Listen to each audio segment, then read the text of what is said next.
Chapter 19. An Opinion. Worn out by anxious watching, Mr. Lorry fell asleep at his post.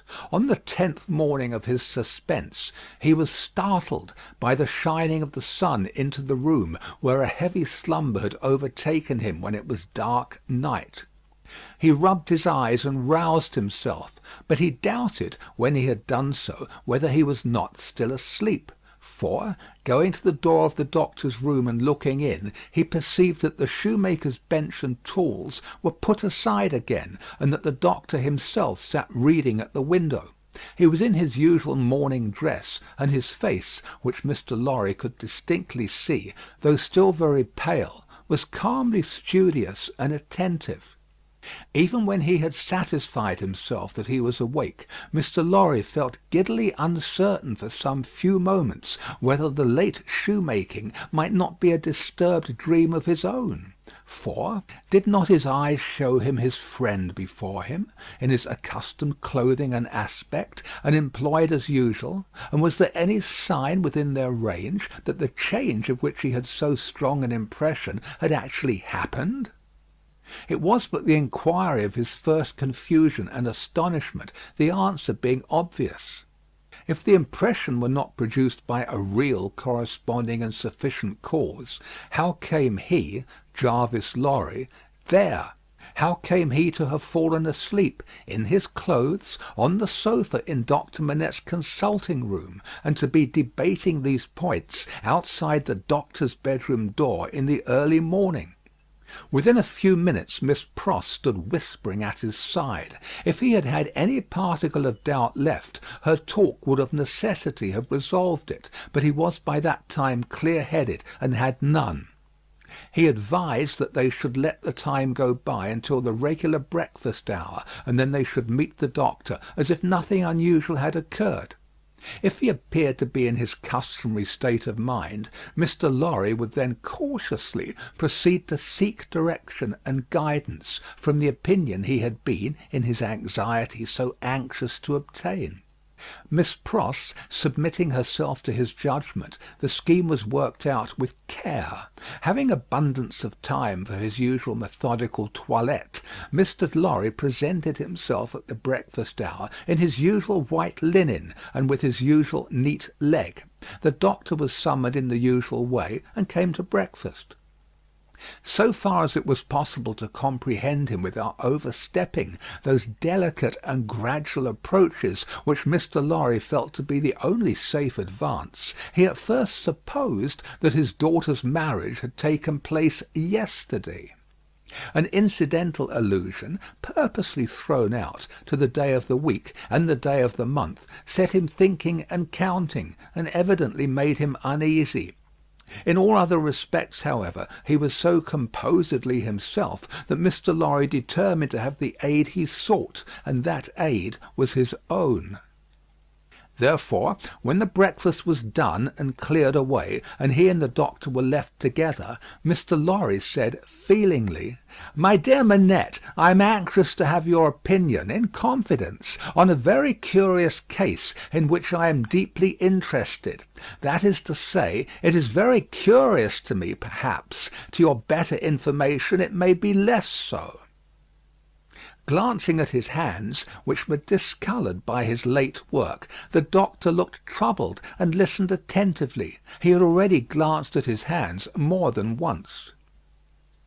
"Dr. Manette," said Mr. Lorry, touching him affectionately on the arm, "the case is the case of a particularly dear friend of mine. Pray give your mind to it, and advise me well for his sake, and above all for his daughters, my dear Manette."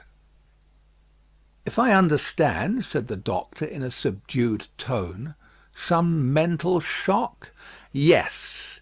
Be explicit," said the doctor. "Spare no detail." Mr. Lorry saw that they understood one another, and proceeded. My dear Manette, it is the case of an old and a prolonged shock, of great acuteness and severity to the affections, the feelings, as you express it, the mind. It is the case of a shock under which the sufferer was borne down. One cannot say for how long, because I believe he cannot calculate the time himself, and there are no other means of getting at it. It is the case of a shock from which the sufferer recovered by a process that he cannot trace himself, as I once heard him publicly relate in a striking manner. It is the case of a shock from which he has recovered so completely as to be a highly intelligent man, capable of close application of mind and great exertion of body, and of constantly making fresh additions to his stock of knowledge, which was already very large. But unfortunately there has been," he paused and took a deep breath, "a slight relapse." The doctor in a low voice asked, "Of how long duration?" 9 days and nights. "How did it show itself? I infer," glancing at his hands again, "in the resumption of some old pursuit connected with the shock?" "That is the fact." "Now, did you ever see him?" asked the doctor, distinctly and collectedly, though in the same low voice, "engaged in that pursuit originally?" "Once." "And when the relapse fell on him, was he in most respects, or in all respects, as he was then?" "I think in all respects." "You spoke of his daughter. Does his daughter know of the relapse?" "No. It has been kept from her, and I hope will always be kept from her. It is known only to myself, and to one other who may be trusted." The doctor grasped his hand and murmured, "That was very kind. That was very thoughtful." Mr. Lorry grasped his hand in return, and neither of the two spoke for a little while. "Now, my dear Manette," said Mr. Lorry at length, in his most considerate and most affectionate way, "I am a mere man of business, and unfit to cope with such intricate and difficult matters. I do not possess the kind of information necessary. I do not possess the kind of intelligence. I want guiding. There is no man in this world on whom I could rely for right guidance as on you. Tell me, how does this relapse come about? Is there danger of another? Could a repetition of it be prevented? How should a repetition of it be treated? How does it come about at all? What can I do for my friend? No man ever can have been more desirous in his heart to serve a friend than I am to serve mine, if I knew how. But I don't know how to originate in such a case. If your sagacity, knowledge, and experience could put me on the right track, I might be able to do so much. Unenlightened and undirected, I can do so little. Pray discuss it with me. Pray enable me to see it a little more clearly, and teach me how to be a little more useful." Dr. Manette sat meditating after these earnest words were spoken, and Mr. Lorry did not press him. "I think it probable," said the doctor, breaking silence with an effort, "that the relapse you have described, my dear friend, was not quite unforeseen by its subject." "Was it dreaded by him?" Mr. Lorry ventured to ask. "Very much." He said it with an involuntary shudder. You have no idea how such an apprehension weighs on the sufferer's mind, and how difficult, how almost impossible, it is for him to force himself to utter a word upon the topic that oppresses him. "Would he," asked Mr. Lorry, "be sensibly relieved if he could prevail upon himself to impart that secret brooding to any one when it is on him?" "I think so. But it is, as I have told you, next to impossible. I even believe it, in some cases, to be quite impossible." "Now," said Mr. Lorry, gently laying his hand on the doctor's arm again, after a short silence on both sides, "to what would you refer this attack?" "I believe," returned Dr. Manette, that there had been a strong and extraordinary revival of the train of thought and remembrance that was the first cause of the malady. Some intense associations of a most distressing nature were vividly recalled, I think. It is probable that there had long been a dread lurking in his mind that those associations would be recalled, say under certain circumstances, say on a particular occasion. He tried to prepare himself in vain. Perhaps the effort to prepare himself made him less able to bear it. Would he remember what took place in the relapse? Asked Mr. Lorry with natural hesitation. The doctor looked desolately round the room, shook his head, and answered in a low voice, "Not at all." "Now, as to the future?" hinted Mr. Lorry. "As to the future," said the doctor, recovering firmness, "I should have great hope. As it pleased Heaven in its mercy to restore him so soon, I should have great hope. He, yielding under the pressure of a complicated something, long dreaded and long vaguely foreseen and contended against, and recovering after the cloud had burst and passed, I should hope that the worst was over." "Well, well, that's good comfort. I am thankful," said Mr. Lorry. "I am thankful," repeated the doctor, bending his head with reverence. "There are two other points," said Mr. Lorry, "on which I am anxious to be instructed. I may go on?" "You cannot do your friend a better service." The doctor gave him his hand. "To the first, then. He is of a studious habit, and unusually energetic. He applies himself with great ardour to the acquisition of professional knowledge, to the conducting of experiments, to many things. Now, does he do too much?" "I think not. It may be the character of his mind to be always in singular need of occupation. That may be in part natural to it, in part the result of affliction. The less it was occupied with healthy things, the more it would be in danger of turning in the unhealthy direction. He may have observed himself and made the discovery." "You are sure that he is not under too great a strain?" "I think I am quite sure of it." "My dear Manette, if he were overworked now?" "My dear Lorry, I doubt if that could easily be. There has been a violent stress in one direction, and it needs a counterweight." "Excuse me, as a persistent man of business, assuming for a moment that he was overworked, it would show itself in some renewal of this disorder?" "I do not think so. I do not think," said Dr. Manette with the firmness of self-conviction, "that anything but the one train of association would renew it. I think that henceforth nothing but some extraordinary jarring of that cord could renew it. After what has happened, and after his recovery, I find it difficult to imagine any such violent sounding of that string again. I trust, and I almost believe, that the circumstances likely to renew it are exhausted." He spoke with the diffidence of a man who knew how slight a thing would overset the delicate organisation of the mind, and yet with the confidence of a man who had slowly won his assurance out of personal endurance and distress. It was not for his friend to abate that confidence. He professed himself more relieved and encouraged than he really was, and approached his second and last point. He felt it to be the most difficult of all, but, remembering his old Sunday morning conversation with Miss Pross, and remembering what he had seen in the last 9 days, he knew that he must face it. "The occupation resumed under the influence of this passing affliction, so happily recovered from," said Mr. Lorry, clearing his throat, "we will call blacksmith's work. We will say, to put a case, and for the sake of illustration, that he had been used in his bad time to work at a little forge. We will say that he was unexpectedly found at his forge again. Is it not a pity that he should keep it by him?" The doctor shaded his forehead with his hand, and beat his foot nervously on the ground. "He has always kept it by him," said Mr. Lorry, with an anxious look at his friend. "Now, would it not be better that he should let it go?"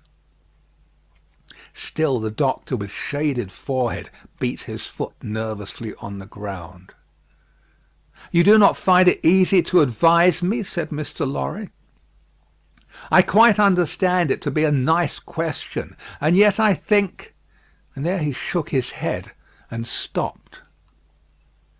"You see," said Doctor Manette, turning to him after an uneasy pause, "it is very hard to explain consistently the innermost workings of this poor man's mind. He once yearned so frightfully for that occupation, and it was so welcome when it came. No doubt it relieved his pain so much by substituting the perplexity of the fingers for the perplexity of the brain, and by substituting, as he became more practised, the ingenuity of the hands for the ingenuity of the mental torture, that he has never been able to bear the thought of putting it quite out of his reach. Even now, when I believe he is more hopeful of himself than he has ever been, and even speaks of himself with a kind of confidence, the idea that he might need that old employment and not find it gives him a sudden sense of terror, like that which one may fancy strikes to the heart of a lost child." He looked like his illustration as he raised his eyes to Mr. Lorry's face. "But may not mind, I ask for information as a plodding man of business who only deals with such material objects as guineas, shillings, and banknotes. May not the retention of the thing involve the retention of the idea? If the thing were gone, my dear Manette, might not the fear go with it? In short, is it not a concession to the misgiving to keep the forge?" There was another silence. "You see, too," said the doctor, tremulously, "it is such an old companion." "I would not keep it," said Mr. Lorry, shaking his head, for he gained in firmness as he saw the doctor disquieted. "I would recommend him to sacrifice it. I only want your authority. I am sure it does no good. Come, give me your authority, like a dear good man, for his daughter's sake, my dear Manette." Very strange to see what a struggle there was within him. "In her name, then, let it be done. I sanction it. But I would not take it away while he was present. Let it be removed when he is not there. Let him miss his old companion after an absence." Mr. Lorry readily engaged for that, and the conference was ended. They passed the day in the country, and the doctor was quite restored. On the 3 following days he remained perfectly well, and on the 14th day he went away to join Lucy and her husband. The precaution that had been taken to account for his silence, Mr. Lorry had previously explained to him, and he had written to Lucy in accordance with it, and she had no suspicions. On the night of the day on which he left the house, Mr. Lorry went into his room with a chopper, saw, chisel, and hammer, attended by Miss Pross carrying a light. There, with closed doors, and in a mysterious and guilty manner, Mr. Lorry hacked the shoemaker's bench to pieces, while Miss Pross held the candle as if she were assisting at a murder, for which, indeed, in her grimness, she was no unsuitable figure. The burning of the body, previously reduced to pieces convenient for the purpose, was commenced without delay in the kitchen fire, and the tools, shoes, and leather were buried in the garden. So wicked do destruction and secrecy appear to honest minds, that Mr. Lorry and Miss Pross, while engaged in the commission of their deed and in the removal of its traces, almost felt and almost looked like accomplices in a horrible crime. End of Book 2, Chapter 19.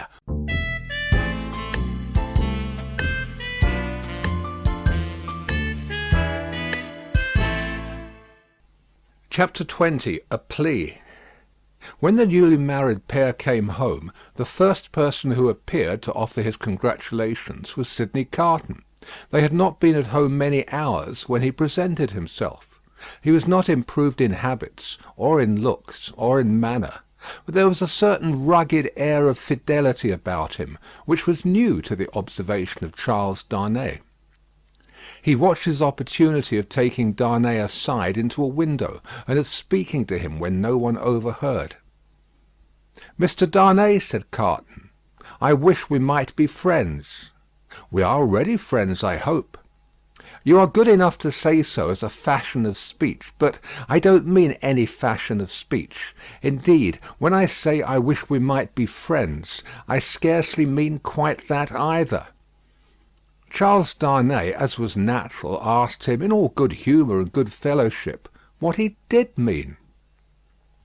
"Upon my life," said Carton, smiling, "I find that easier to comprehend in my own mind than to convey to yours.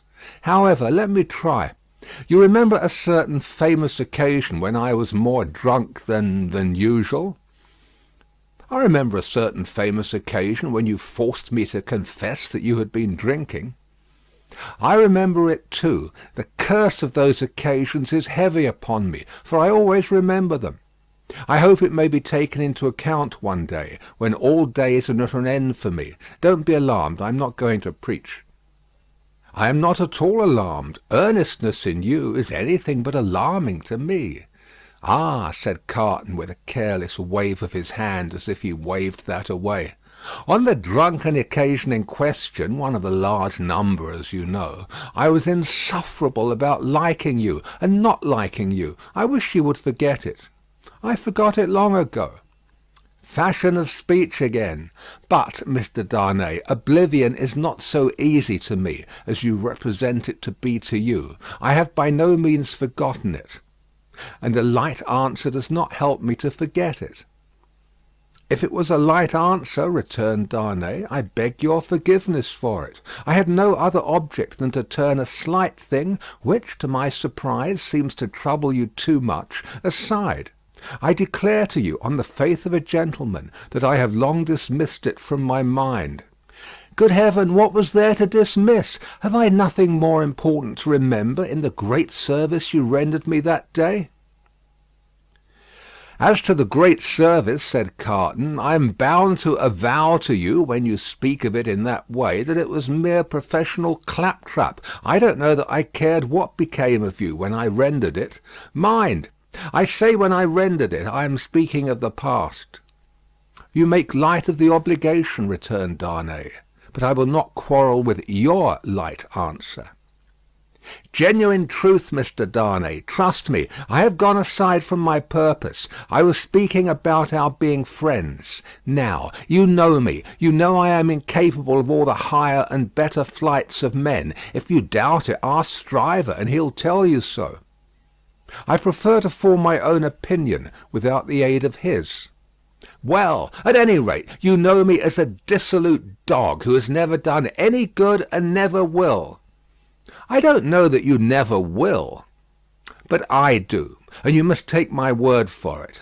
Well, if you could endure to have such a worthless fellow, and a fellow of such indifferent reputation, coming and going at odd times, I should ask that I might be permitted to come and go as a privileged person here, that I might be regarded as a useless, and I would add, if it were not for the resemblance I detected between you and me, an unornamental piece of furniture, tolerated for its old service, and taken no notice of. I doubt if I should abuse the permission. It is 100 to 1 if I should avail myself of it 4 times in a year. It would satisfy me, I dare say, to know that I had it. Will you try?" "That is another way of saying that I am placed on the footing I have indicated. I thank you, Darnay. I may use that freedom with your name?" "I think so, Carton, by this time." They shook hands upon it, and Sidney turned away. Within a minute afterwards he was, to all outward appearance, as unsubstantial as ever. When he was gone, and in the course of an evening passed with Miss Pross, the doctor, and Mr. Lorry, Charles Darnay made some mention of this conversation in general terms, and spoke of Sidney Carton as a problem of carelessness and recklessness. He spoke of him, in short, not bitterly, or meaning to bear hard upon him, but as anybody might who saw him as he showed himself. He had no idea that this could dwell in the thoughts of his fair young wife, But when he afterwards joined her in their own rooms, he found her waiting for him with the old pretty lifting of the forehead strongly marked. "We are thoughtful to-night," said Darnay, drawing his arm about her. "Yes, dearest Charles," with her hands on his breast, and the inquiring and attentive expression fixed upon him. "We are rather thoughtful to-night, for we have something on our mind to-night." "What is it, my Lucy?" "Will you promise not to press one question on me if I beg you not to ask it?" "Will I promise? What will I not promise to my love?" What indeed, with his hand putting aside the golden hair from the cheek, and his other hand against the heart that beat for him. "I think, Charles, poor Mr. Carton deserves more consideration and respect than you expressed for him to-night." "Indeed, my own? Why so?" "That is what you are not to ask me. But I think, I know, he does." "If you know it, it is enough. What would you have me do, my life?" "I would ask you, dearest, to be very generous with him always, and very lenient on his faults when he is not by. I would ask you to believe that he has a heart he very, very seldom reveals, and that there are deep wounds in it. My dear, I have seen it bleeding." "It is a painful reflection to me," said Charles Darnay, quite astounded, "that I should have done him any wrong. I never thought this of him." "My husband, it is so. I fear he is not to be reclaimed. There is scarcely a hope that anything in his character or fortunes is repairable now. But I am sure that he is capable of good things, gentle things, even magnanimous things." She looked so beautiful in the purity of her faith in this lost man, that her husband could have looked at her as she was for hours. "And, oh, my dearest love," she urged, clinging nearer to him, laying her head upon his breast, and raising her eyes to his, "remember how strong we are in our happiness, and how weak he is in his misery." The supplication touched him home. "I will always remember it, dear heart. I will remember it as long as I live." He bent over the golden head, and put the rosy lips to his, and folded her in his arms. If one forlorn wanderer then pacing the dark streets could have heard her innocent disclosure, and could have seen the drops of pity kissed away by her husband from the soft blue eyes so loving of that husband, he might have cried to the night, and the words would not have parted from his lips for the first time. God bless her for her sweet compassion. End of Book 2, Chapter 20.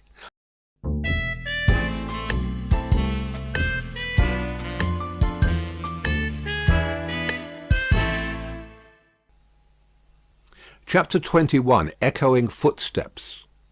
A wonderful corner for echoes, it has been remarked, that corner where the doctor lived. Ever busily winding the golden thread which bound her husband, and her father, and herself, and her old directress and companion in a life of quiet bliss, Lucy sat in the still house, in the tranquilly resounding corner, listening to the echoing footsteps of years. At first there were times, though she was a perfectly happy young wife, when her work would slowly fall from her hands, and her eyes would be dimmed. For there was something coming in the echoes, something light, afar off, and scarcely audible yet, that stirred her heart too much. Fluttering hopes and doubts, hopes of a love as yet unknown to her, doubts of her remaining upon earth to enjoy that new delight, divided her breast. Among the echoes, then, there would arise the sound of footsteps at her own early grave, and thoughts of the husband who would be left so desolate, and who would mourn for her so much, swelled to her eyes, and broke like waves. That time passed, and her little Lucy lay on her bosom. Then, among the advancing echoes, there was the tread of her tiny feet, and the sound of her prattling words. Let greater echoes resound as they would, the young mother at the cradle side could always hear those coming. They came, and the shady house was sunny with a child's laugh, and the divine friend of children, to whom in her trouble she had confided hers, seemed to take her child in his arms, as he took the child of old, and made it a sacred joy to her. Ever busily winding the golden thread that bound them all together, weaving the service of her happy influence through the tissue of all their lives, and making it predominate nowhere, Lucy heard in the echoes of years none but friendly and soothing sounds. Her husband's step was strong and prosperous among them, her father's firm and equal. Lo, Miss Pross, in harness of string, awakening the echoes as an unruly charger, whip-corrected, snorting, and pawing the earth under the plane tree in the garden. Even when there were sounds of sorrow among the rest, they were not harsh nor cruel. Even when golden hair, like her own, lay in a halo on a pillow round the worn face of a little boy, and he said with a radiant smile, "Dear papa and mamma, I am very sorry to leave you both, and to leave my pretty sister, but I am cold, and I must go." Those were not tears all of agony that wetted his young mother's cheek as the spirit departed from her embrace that had been entrusted to it. Suffer them and forbid them not. They see my father's face. O Father, blessed words! Thus the rustling of an angel's wings got blended with the other echoes, and they were not wholly of earth, but had in them that breath of heaven. Sighs of the winds that blew over a little garden tomb were mingled with them also, and both were audible to Lucy in a hushed murmur, like the breathing of a summer sea asleep upon a sandy shore. As the little Lucy, comically studious at the task of the morning, or dressing a doll at her mother's footstool, chattered in the tongues of the two cities that were blended in her life. The echoes rarely answered to the actual tread of Sydney Carton. Some half-dozen times a year, at most, he claimed his privilege of coming in uninvited, and would sit among them through the evening as he had once done often. He never came there heated with wine. And one other thing regarding him was whispered in the echoes, which has been whispered by all true echoes for ages and ages. No man ever really loved a woman, lost her, and knew her with a blameless though an unchanged mind when she was a wife and a mother, but her children had a strange sympathy with him, an instinctive delicacy of pity for him. What fine hidden sensibilities are touched in such a case, no echoes tell. But it is so, and it was so here. Carton was the first stranger to whom little Lucy held out her chubby arms, and he kept his place with her as she grew. The little boy had spoken of him almost at the last.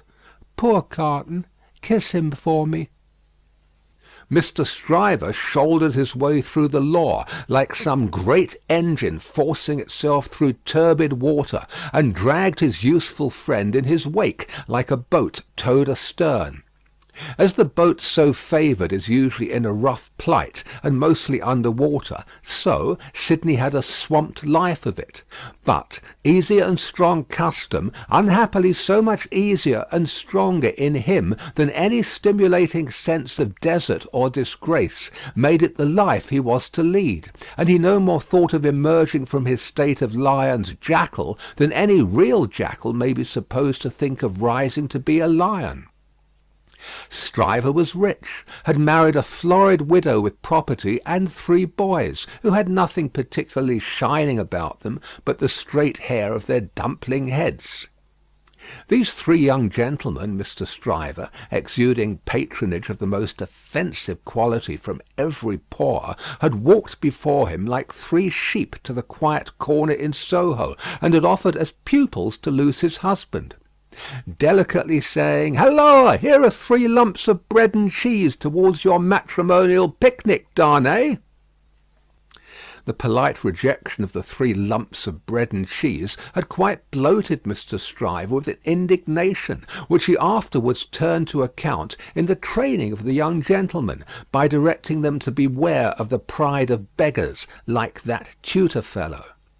He was also in the habit of declaiming to Mrs. Stryver, over his full-bodied wine, on the arts Mrs. Darnay had once put in practice to catch him, and on the diamond-cut diamond arts in himself, madam, which had rendered him not to be caught. Some of his King's Bench familiars, who were occasionally parties to the full-bodied wine and the lie, excused him for the latter by saying that he had told it so often that he believed it himself, which is surely such an incorrigible aggravation of an originally bad offence as to justify any such offenders being carried off to some suitably retired spot, and there hanged out of the way. There were among the echoes to which Lucy, sometimes pensive, sometimes amused and laughing, listened in the echoing corner, until her little daughter was 6 years old. How near to her heart the echoes of her child's tread came, and those of her own dear father's, always active and self-possessed, and those of her dear husband's, need not be told. Nor how the lightest echo of their united home, directed by herself with such a wise and elegant thrift that it was more abundant than any waste, was music to her; nor how there were echoes all about her, sweet in her ears, of the many times her father had told her that he found her more devoted to him married, if that could be, than single, and of the many times her husband had said to her that no cares and duties seemed to divide her love for him or her help to him, and asked her, "What is the magic secret, my darling, of your being everything to all of us, as if there were only one of us, yet never seeming to be hurried or to have too much to do?"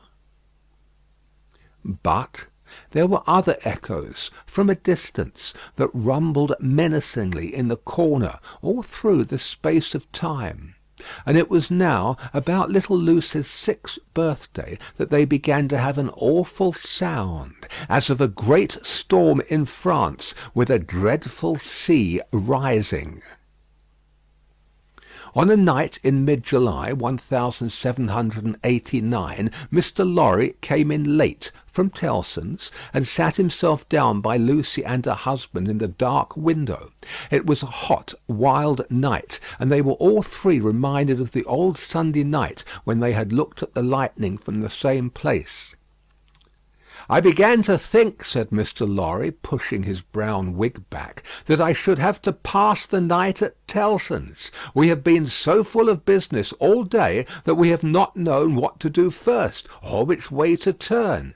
There is such an uneasiness in Paris that we have actually a run of confidence upon us.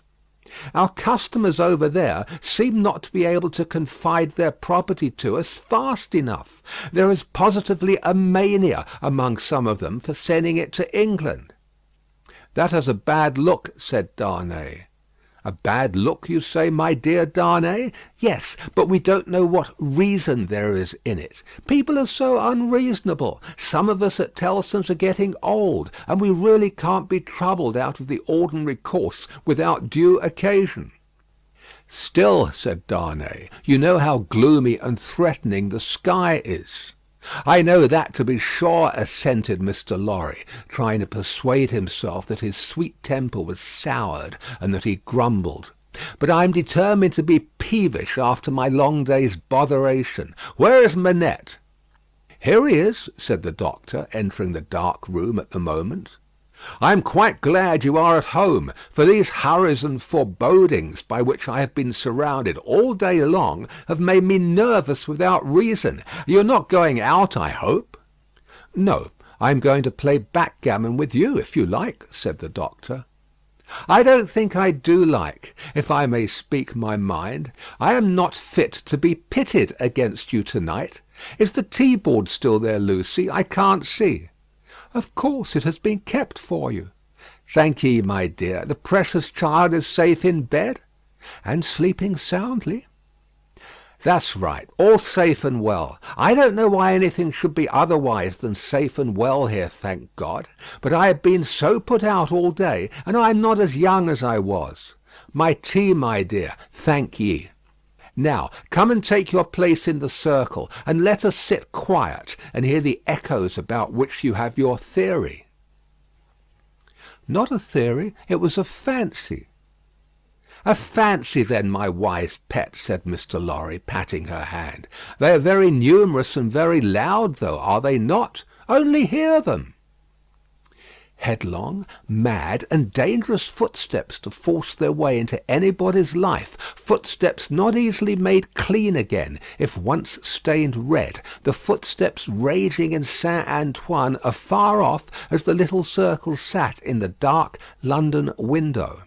Saint Antoine had been that morning a vast dusky mass of scarecrows, heaving to and fro, with frequent gleams of light above the billowy heads, where steel blades and bayonets shone in the sun. A tremendous roar arose from the throat of Saint Antoine, and a forest of naked arms struggled in the air like shrivelled branches of trees in a winter wind, all the fingers convulsively clutching at every weapon or semblance of a weapon that was thrown up from the depths below, no matter how far off. Who gave them out? Whence they last came? Where they began? Through what agency they crookedly quivered and jerked, scores at a time, over the heads of the crowd, like a kind of lightning? No eye in the throng could have told. But muskets were being distributed, so were cartridges, powder and ball, bars of iron and wood, knives, axes, pikes, every weapon that distracted ingenuity could discover or devise.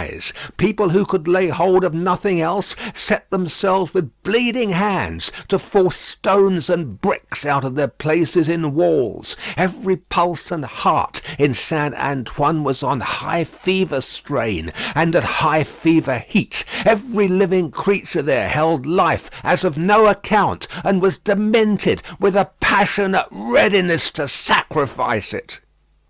As a whirlpool of boiling waters has a centre point, so all this raging circled round Defarge's wine shop, and every human drop in the cauldron had a tendency to be sucked towards the vortex, where Defarge himself, already begrimed with gunpowder and sweat, issued orders, issued arms, thrust this man back, dragged this man forward, disarmed one to arm another, laboured and strove in the thickest of the uproar.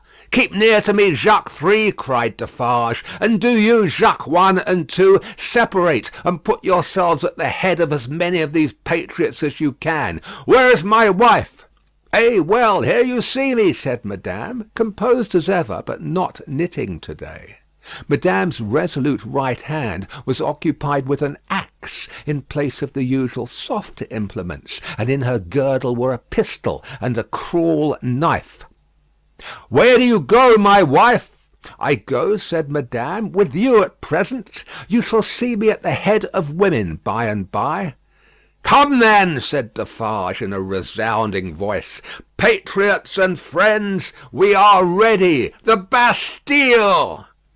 With a roar that sounded as if all the breath in France had been shaped into the detested word, the living sea rose, wave on wave, depth on depth, and overflowed the city to that point. Alarm bells ringing, drums beating, the sea raging and thundering on its new beach, the attack began. Deep ditches, double drawbridge, massive stone walls, 8 great towers, cannon, muskets, fire and smoke. Through the fire and through the smoke, in the fire and in the smoke, for the sea cast him up against a cannon, and on the instant he became a cannoneer. Defarge of the wine shop worked like a manful soldier. 2 fierce hours.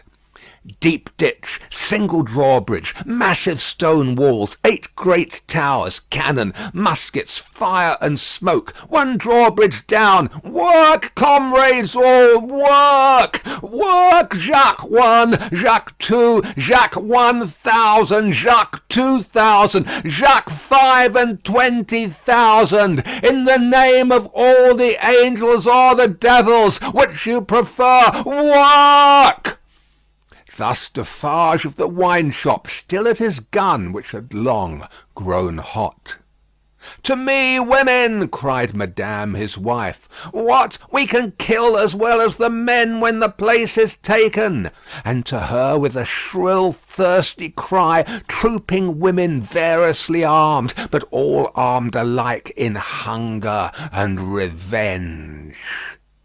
Cannon, muskets, fire and smoke, but still the deep ditch, the single drawbridge, the massive stone walls and the 8 great towers. Slight displacements of the raging sea made by the falling wounded, flashing weapons, blazing torches, smoking waggon loads of wet straw, hard work at neighbouring barricades in all directions, shrieks, volleys, execrations, bravery without stint, boom, smash, and rattle, and the furious sounding of the living sea. But still the deep ditch, and the single drawbridge, and the massive stone walls, and the 8 great towers, and still Defarge of the wine shop at his gun, grown doubly hot by the service of 4 fierce hours.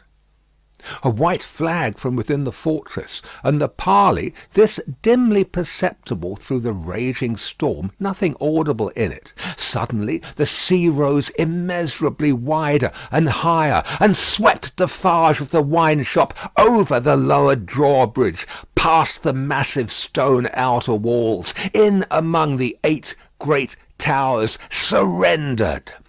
So resistless was the force of the ocean bearing him on, that even to draw his breath or turn his head was as impracticable as if he had been struggling in the surf at the South Sea, until he was landed in the outer courtyard of the Bastille. There, against an angle of a wall, he made a struggle to look about him. Jacques 3 was nearly at his side. Madame Defarge, still heading some of her women, was visible in the inner distance, and her knife was in her hand. Everywhere was tumult, exultation, deafening and maniacal bewilderment, astounding noise, yet furious dumb show. The prisoners! The records, the secret cells, the instruments of torture, the prisoners. Of all these cries and 10,000 incoherences, the prisoners was the cry most taken up by the sea that rushed in, as if there were an eternity of people, as well as of time and space, when the foremost billows rolled past, bearing the prison officers with them, and threatening them all with instant death if any secret nook remained undisclosed. Defarge laid his strong hand on the breast of one of these men, a man with a grey head, who had a lighted torch in his hand, separated him from the rest, and got him between himself and the wall. "Show me the North Tower," said Defarge. "Quick!" "I will faithfully," replied the man, "if you will come with me, but there is no one there." "What is the meaning of 105 North Tower?" asked Defarge. "Quick!" "The meaning, monsieur? Does it mean a captive or a place of captivity? Or do you mean that I shall strike you dead?"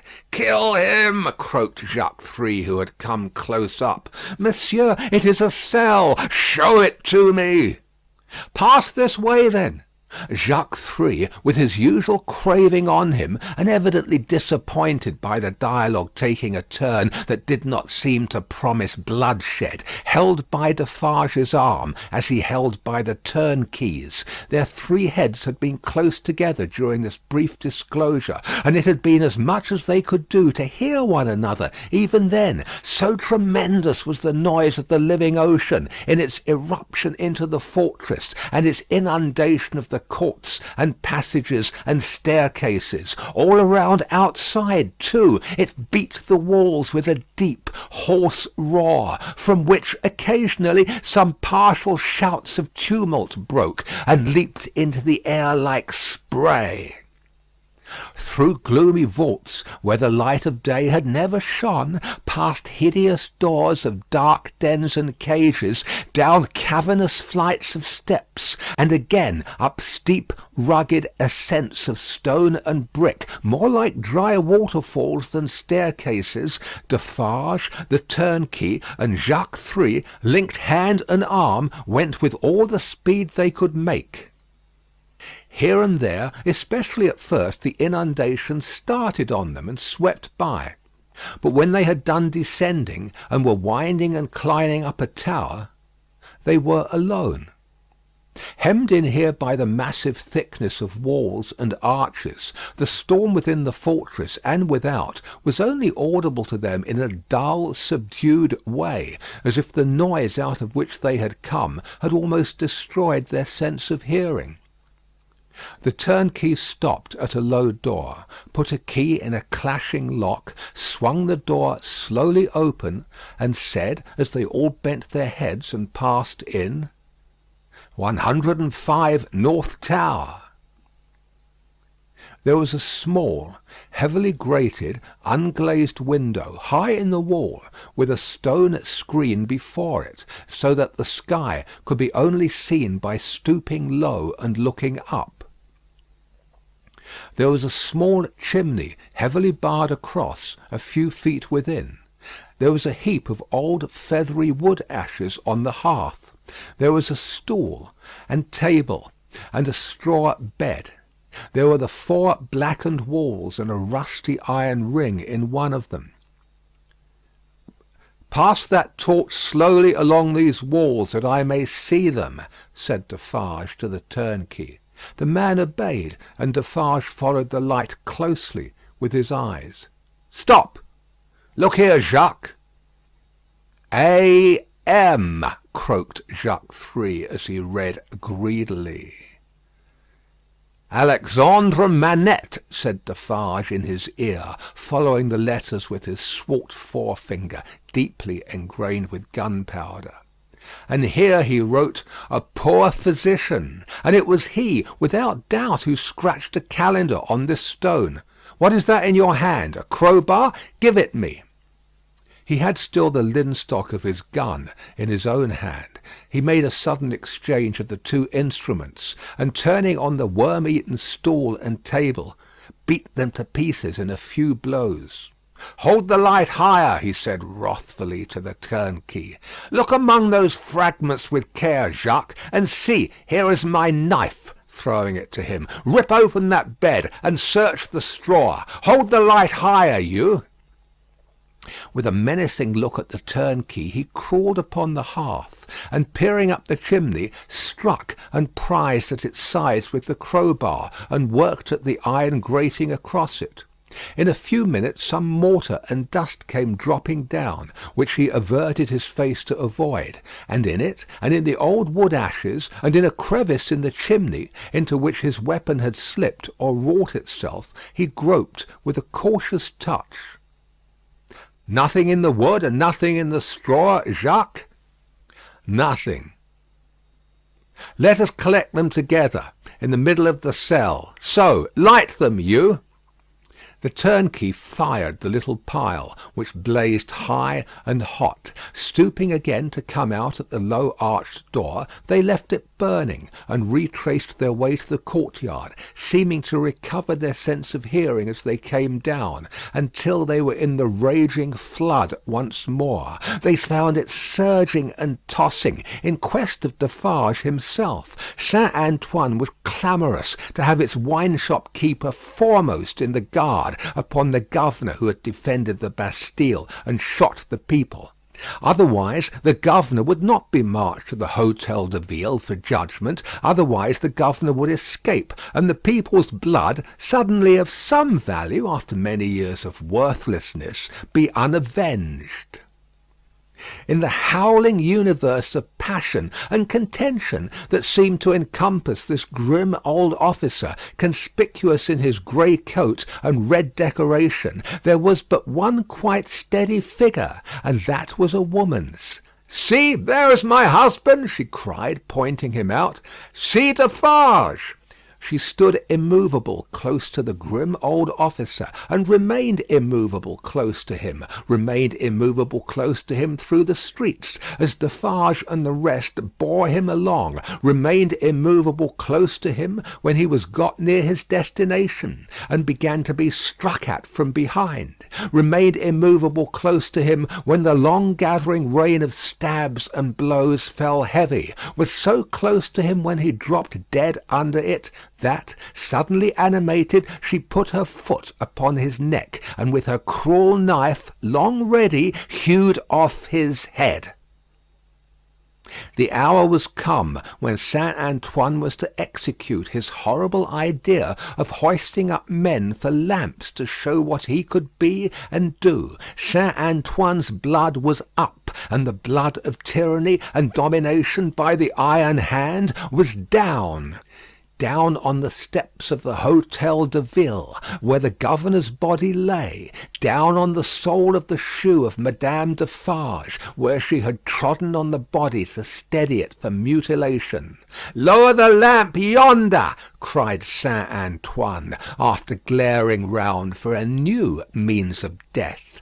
"Here is one of his soldiers to be left on guard." The swinging sentinel was posted, and the sea rushed on. The sea of black and threatening waters, and of destructive upheaving of wave against wave, whose depths were yet unfathomed, and whose forces were yet unknown. The remorseless sea of turbulently swaying shapes, voices of vengeance, and faces hardened in the furnaces of suffering, until the touch of pity could make no mark on them. But in the ocean of faces, where every fierce and furious expression was in vivid life, there were two groups of faces, each 7 in number, so fixedly contrasting with the rest that never did sea roll which bore more memorable wrecks with it. 7 faces of prisoners, suddenly released by the storm that had burst their tomb, were carried high overhead, all scared, all lost, all wondering and amazed, as if the last day were come, and those who rejoiced around them were lost spirits. Other 7 faces there were, carried higher, 7 dead faces, whose drooping eyelids and half-seen eyes awaited the last day. Impassive faces, yet with a suspended, not an abolished, expression on them. Faces, rather, in a fearful pause, as having yet to raise the dropped lids of the eyes, and bear witness with the bloodless lips, "Thou didst it." 7 prisoners released, 7 gory heads on pikes, the keys of the accursed fortress of the 8 strong towers, some discovered letters and other memorials of prisoners of old time, long dead of broken hearts, such and such like. The loudly echoing footsteps of Saint Antoine escort through the Paris streets in mid-July, 1789. Now, heaven defeat the fancy of Lucy Darnay, and keep these feet far out of her life. For they are headlong, mad, and dangerous, and in the years so long after the breaking of the cask at Defarge's wine-shop door, they are not easily purified when once stained red. End of Book 2, Chapter 21.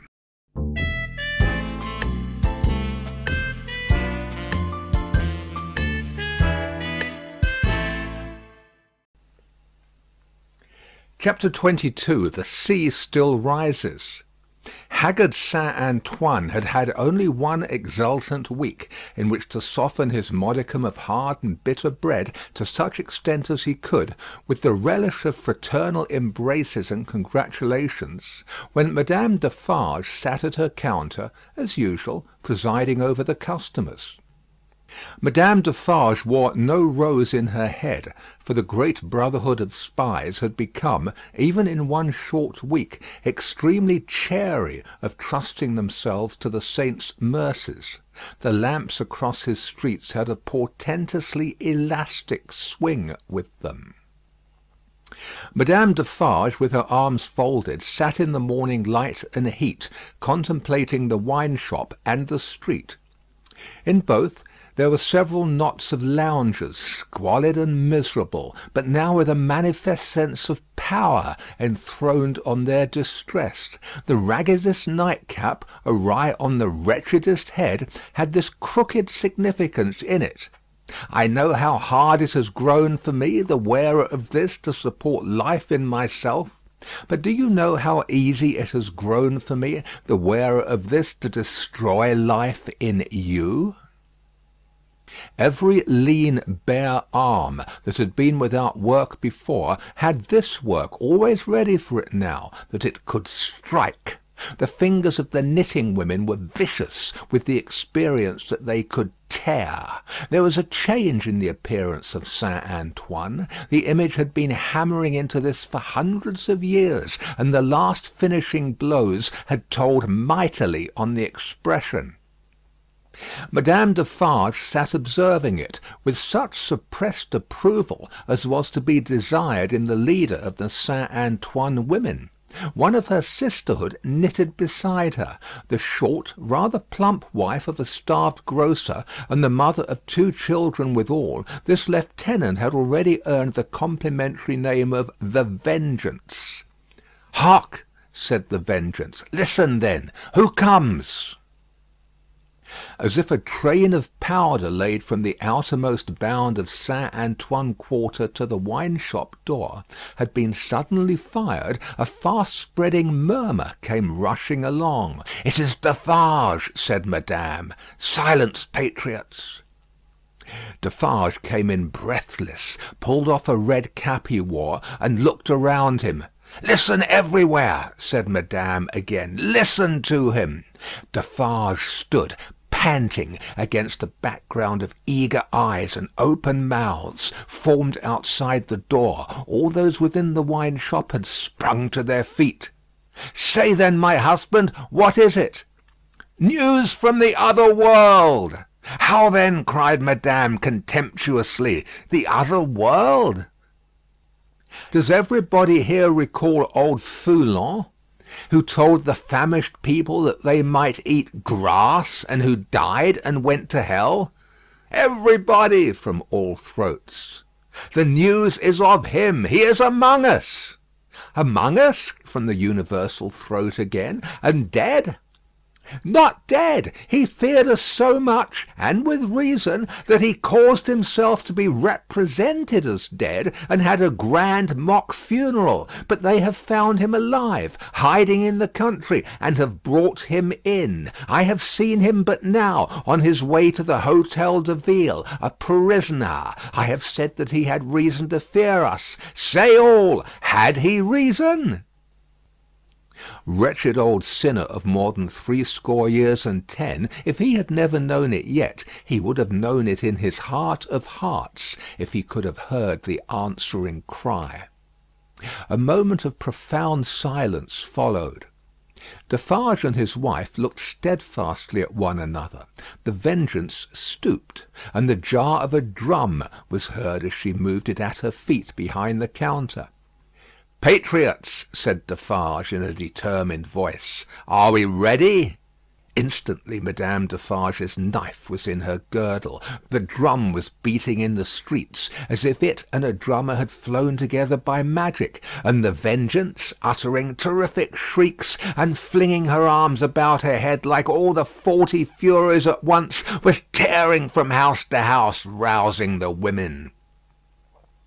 The men were terrible in the bloody-minded anger with which they looked from windows, caught up what arms they had, and came pouring out down into the streets. But the women were a sight to chill the boldest, from such household occupations as their bare poverty yielded, from their children, from their aged and their sick, crouching on the bare ground, famished and naked, they ran out with streaming hair, urging one another and themselves to madness with the wildest cries and actions. Villain Foulon taken my sister, old Foulon taken my mother, miscreant Foulon taken my daughter. Then a score of others ran into the midst of these, beating their breasts, tearing their hair, and screaming, Foulon alive! Foulon, who told the starving people they might eat grass. Foulon, who told my old father that he might eat grass when I had no bread to give him. Foulon, who told my baby it might suck grass when these breasts were dry with want. O Mother of God, this Foulon! O Heaven, our suffering! Hear me, my dead baby and my withered father! I swear on my knees, on these stones, to avenge you on Foulon.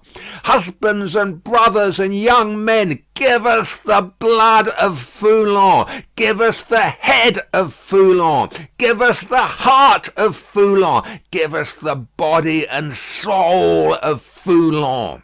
Rend Foulon to pieces and dig him into the ground that grass may grow from him. With these cries, numbers of the women, lashed into blind frenzy, whirled about, striking and tearing at their own friends until they dropped into a passionate swoon, and were only saved by the men belonging to them from being trampled underfoot. Nevertheless, not a moment was lost, not a moment. This Foulon was at the Hôtel de Ville, and might be loosed. Never, if Saint Antoine knew his own sufferings, insults, and wrongs. Armed men and women flocked out of the quarter so fast, and drew even these last dregs after them with such a force of suction, that within a quarter of an hour there was not a human creature in Saint Antoine's bosom, but a few old crones and the wailing children. No, they were all by that time choking the hall of examination, where this old man, ugly and wicked, was, and overflowing into the adjacent open space and streets. The Defarges, husband and wife, the Vengeance, and Jacques Three were in the first press, and at no great distance from him in the hall. "See," cried Madame, pointing with her knife. "See the old villain bound with ropes. That was well done to tie a bunch of grass upon his back. Ha ha! That was well done. Let him eat it now." Madame put her knife under her arm and clapped her hands as at a play. The people immediately behind Madame Defarge, explaining the cause of her satisfaction to those behind them, and those again explaining to others, and those to others, the neighbouring streets resounded with the clapping of hands. Similarly, during 2 or 3 hours of drawl, and the winnowing of many bushels of words, Madame Defarge's frequent expressions of impatience were taken up with marvellous quickness at a distance. The more readily because certain men who had by some wonderful exercise of agility climbed up the external architecture to look in from the windows, knew Madame Defarge well, and acted as a telegraph between her and the crowd outside the building. At length the sun rose so high that it struck a kindly ray, as of hope or protection, directly down upon the old prisoner's head. The favour was too much to bear. In an instant the barrier of dust and chaff that had stood surprisingly long went to the winds, and Saint Antoine had got him. It was known directly to the furthest confines of the crowd.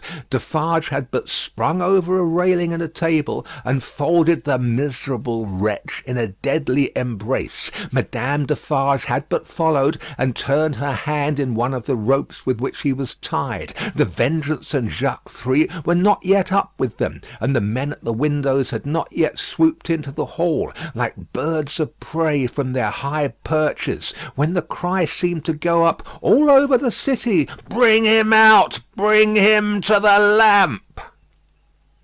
Down and up, and head foremost on the steps of the building, now on his knees, now on his feet, now on his back, dragged and struck at and stifled by the bunches of grass and straw that were thrust into his face by hundreds of hands.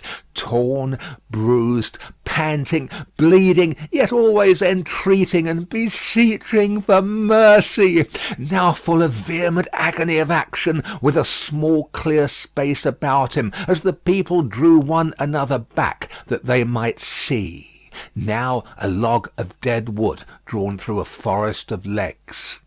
He was hauled to the nearest street corner, where one of the fatal lamps swung, and there Madame Defarge let him go, as a cat might have done to a mouse, and silently and composedly looked at him, while they made ready, and while he besought her, the women passionately screeching at him all the time, and the men sternly calling out to have him killed with grass in his mouth.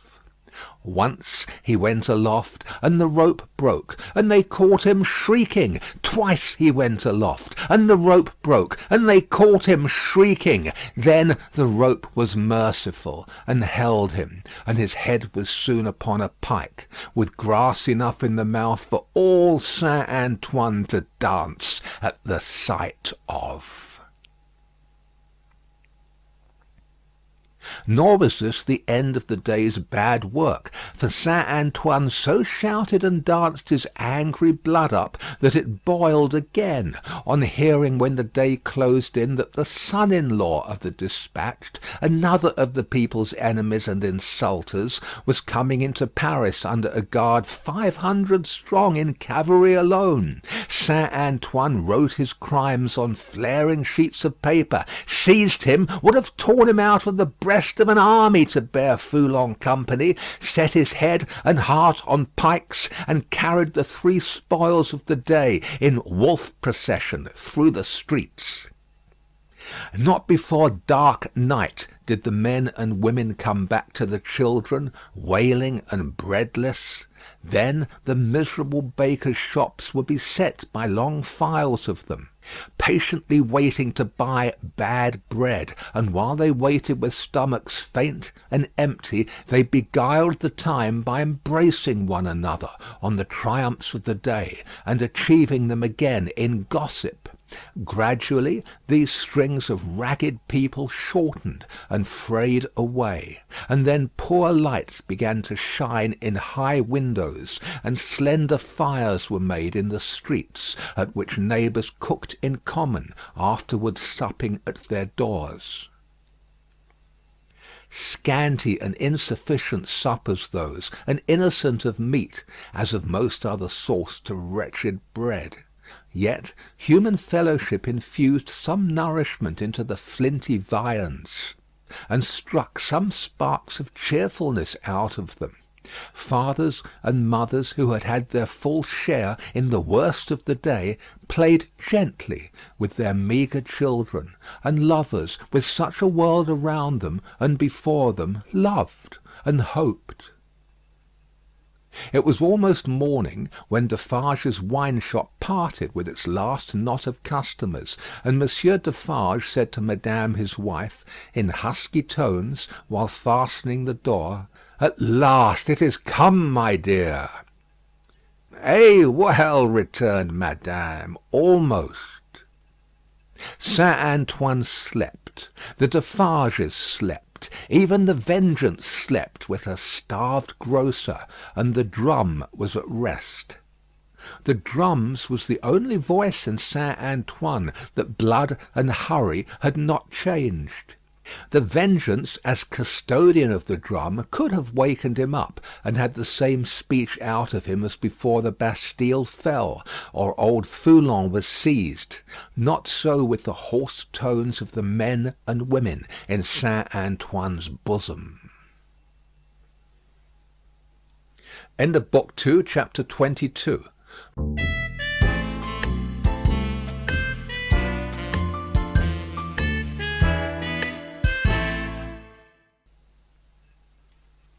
Chapter 23. Fire rises. There was a change on the village where the fountain fell, and where the mender of roads went forth daily to hammer out of the stones on the highway such morsels of bread as might serve for patches to hold his poor ignorant soul and his poor reduced body together. The prison on the crag was not so dominant as of yore. There were soldiers to guard it, but not many. There were officers to guard the soldiers, but not one of them knew what his men would do beyond this, that it would probably not be what he was ordered. Far and wide lay a ruined country, yielding nothing but desolation. Every green leaf, every blade of grass and blade of grain was as shrivelled and poor as the miserable people. Everything was bowed down, dejected, oppressed, and broken. Habitations, fences, domesticated animals, men, women, children, and the soil that bore them, all worn out. Monseigneur, often a most worthy individual gentleman, was a national blessing, gave a chivalrous tone to things, was a polite example of luxurious and shining life, and a great deal more to equal purpose. Nevertheless, Monseigneur as a class had, somehow or other, brought things to this. Strange that creation, designed expressly for Monseigneur, should be so soon wrung dry and squeezed out. There must be something short-sighted in the eternal arrangements, surely.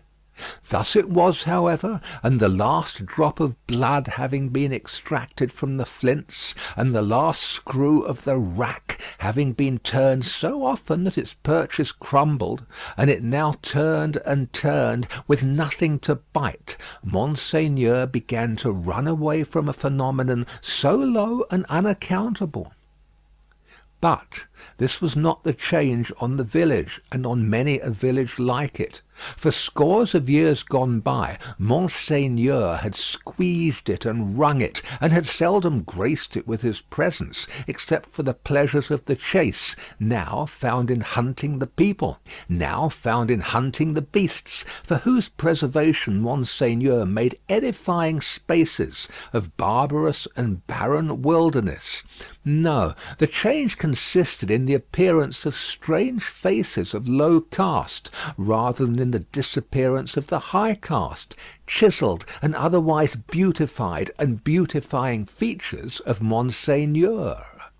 For, in these times, as the mender of roads worked, solitary, in the dust, not often troubling himself to reflect that dust he was, and to dust he must return, being for the most part too much occupied in thinking how little he had for supper, and how much more he would eat if he had it.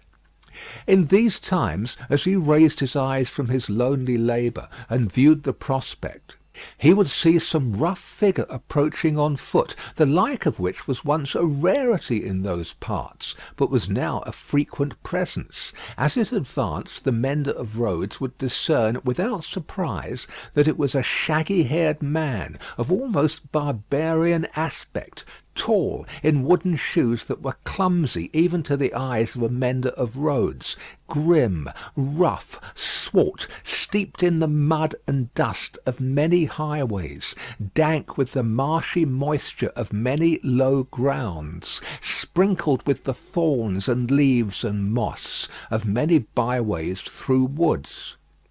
Such a man came upon him, like a ghost, at noon in the July weather, as he sat on his heap of stones under a bank, taking such shelter as he could get from a shower of hail. The man looked at him, looked at the village in the hollow, at the mill, and at the prison on the crag.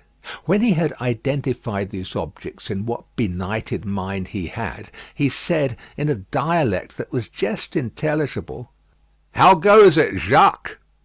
"All well, Jacques." "Touch, then." They joined hands, and the man sat down on the heap of stones. "No dinner?" "Nothing but supper now," said the mender of roads, with a hungry face.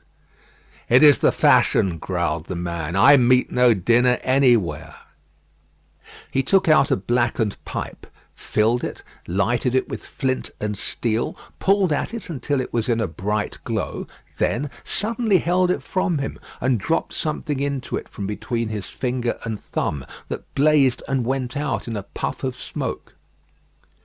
"Touch, then." It was the turn of the mender of roads to say it this time, after observing these operations. They again joined hands. "To-night?" said the mender of roads. "To-night," said the man, putting the pipe in his mouth. "Where?" "Here." He and the mender of roads sat on the heap of stones, looking silently at one another, with the hail driving in between them like a pygmy charge of bayonets, until the sky began to clear over the village.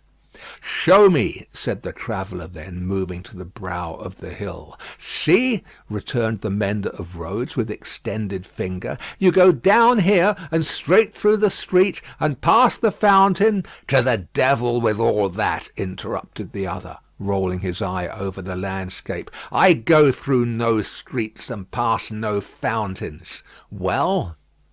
"Well, about 2 leagues beyond the summit of that hill above the village." "Good.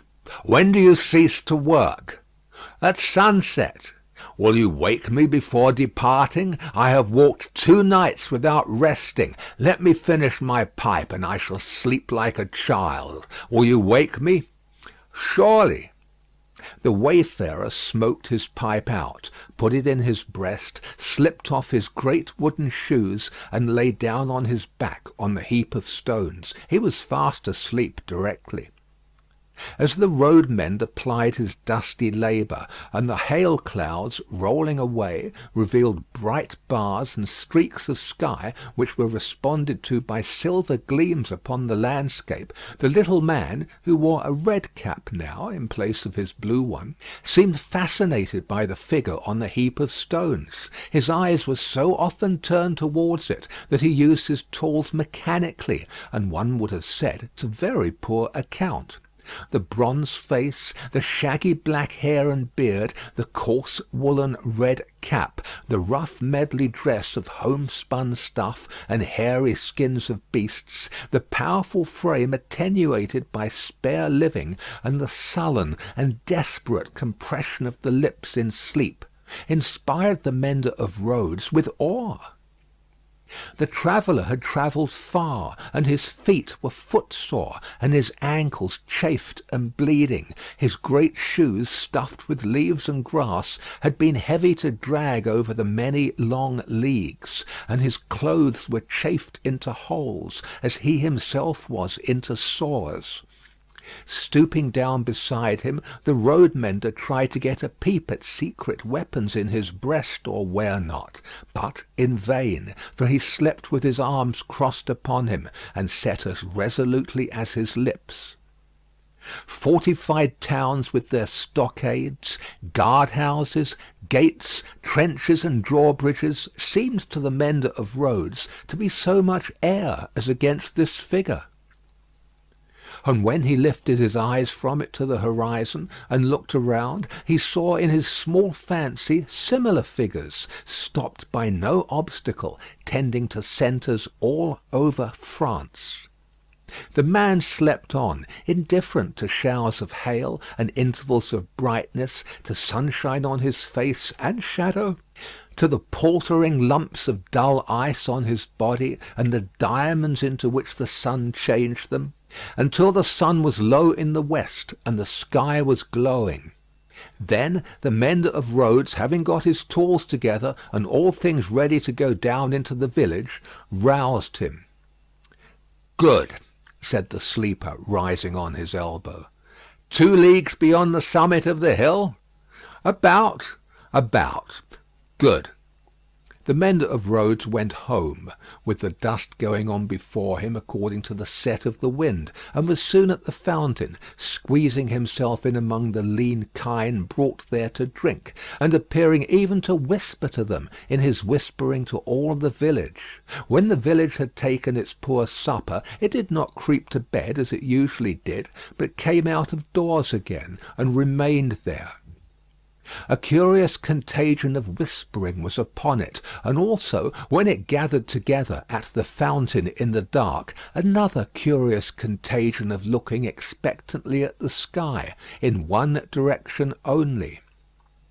Monsieur Gabelle, chief functionary of the place, became uneasy, went out on his housetop alone, and looked in that direction too, glanced down from behind his chimneys at the darkening faces by the fountain below, and sent word to the sacristan, who kept the keys of the church, that there might be need to ring the tocsin by and by. The night deepened. The trees environing the old château, keeping its solitary state apart, moved in a rising wind, as though they threatened the pile of building massive and dark in the gloom.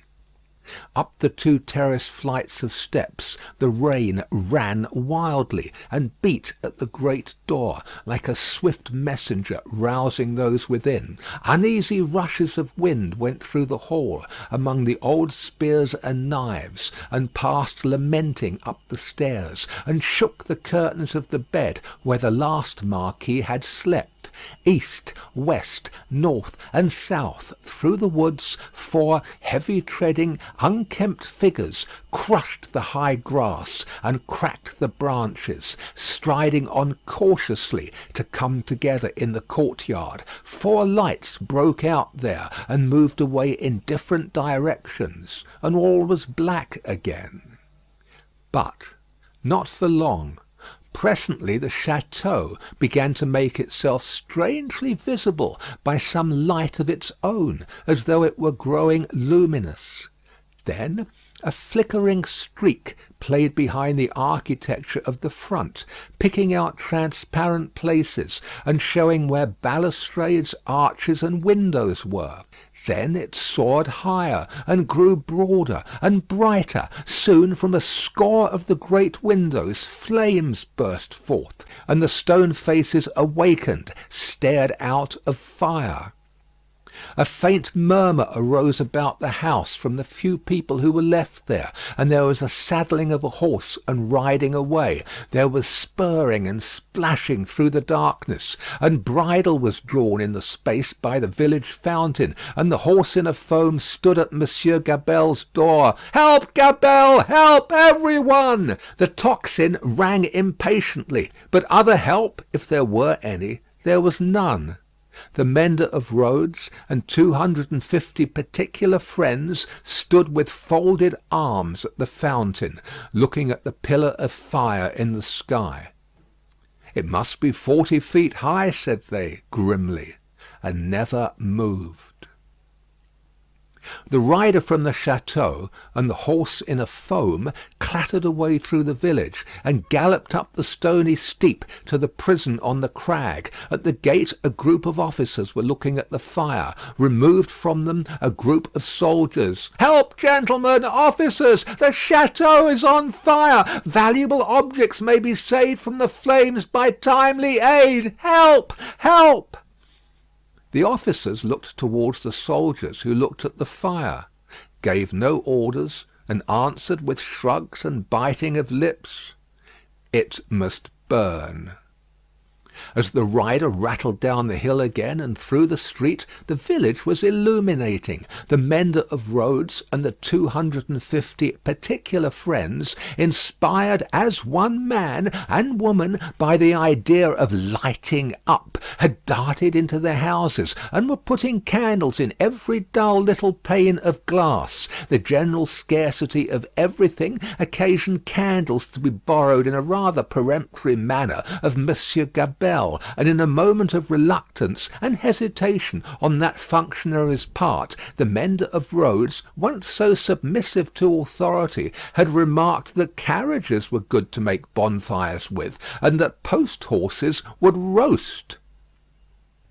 The château was left to itself to flame and burn. In the roaring and raging of the conflagration, a red-hot wind, driving straight from the infernal regions, seemed to be blowing the edifice away. With the rising and falling of the blaze, the stone faces showed as if they were in torment.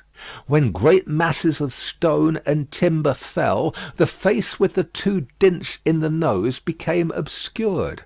Anon struggled out of the smoke again, as if it were the face of the cruel marquis, burning at the stake and contending with the fire.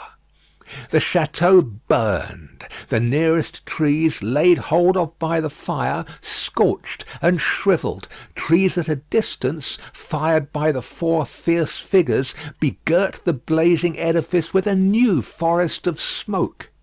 Molten lead and iron boiled in the marble basin of the fountain. The water ran dry. The extinguisher tops of the towers vanished like ice before the heat, and trickled down into four rugged wells of flame.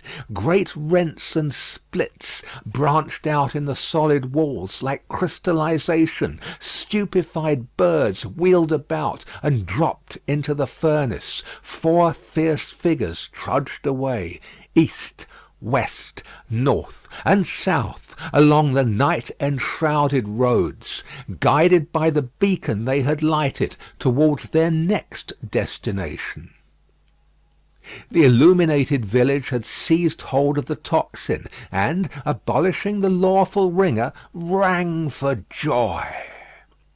Not only that, but the village, light-headed with famine, fire, and bell-ringing, and bethinking itself that Monsieur Gabelle had to do with the collection of rent and taxes, though it was but a small instalment of taxes and no rent at all, that Gabelle had got in those latter days, became impatient for an interview with him, and surrounding his house, summoned him to come forth for personal conference. Whereupon Monsieur Gabelle did heavily bar his door, and retire to hold counsel with himself. The result of that conference was, that Gabelle again withdrew himself to his housetop, behind his stack of chimneys, this time resolved, if his door was broken in, he was a small southern man of retaliative temperament, to pitch himself head foremost over the parapet, and crush a man or two below. Probably Monsieur Gabelle passed a long night up there, with the distant château for fire and candle, and the beating at his door, combined with the joy-ringing for music.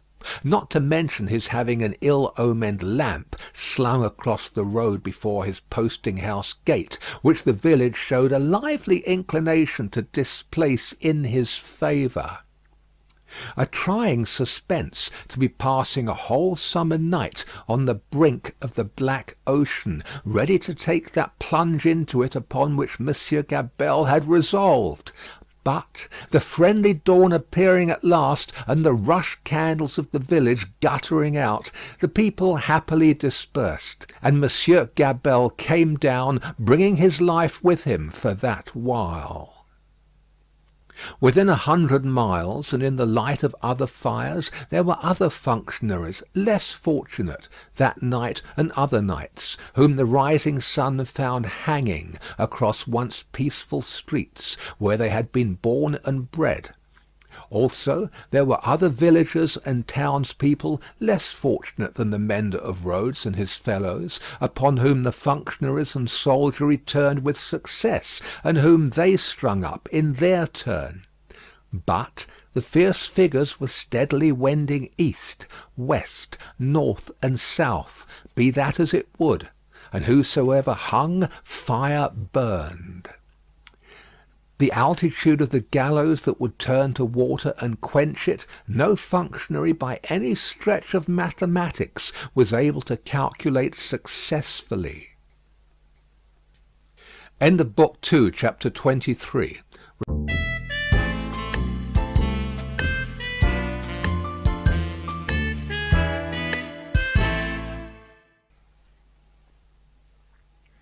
Chapter 24. Drawn to the Loadstone Rock. In such risings of fire and risings of sea, the firm earth shaken by the rushes of an angry ocean, which had now no ebb, but was always on the flow higher and higher, to the terror and wonder of the beholders on the shore, 3 years of tempest were consumed. 3 more birthdays of little Lucy had been woven by the golden thread into the peaceful tissue of the life of her home.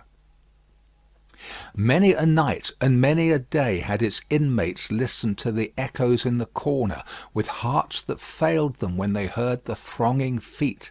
For the footsteps had become to their minds as the footsteps of a people, tumultuous under a red flag, and with their country declared in danger, changed into wild beasts by terrible enchantment long persisted in. Monseigneur, as a class, had dissociated himself from the phenomenon of his not being appreciated, of his being so little wanted in France as to incur considerable danger of receiving his dismissal from it, and this life together.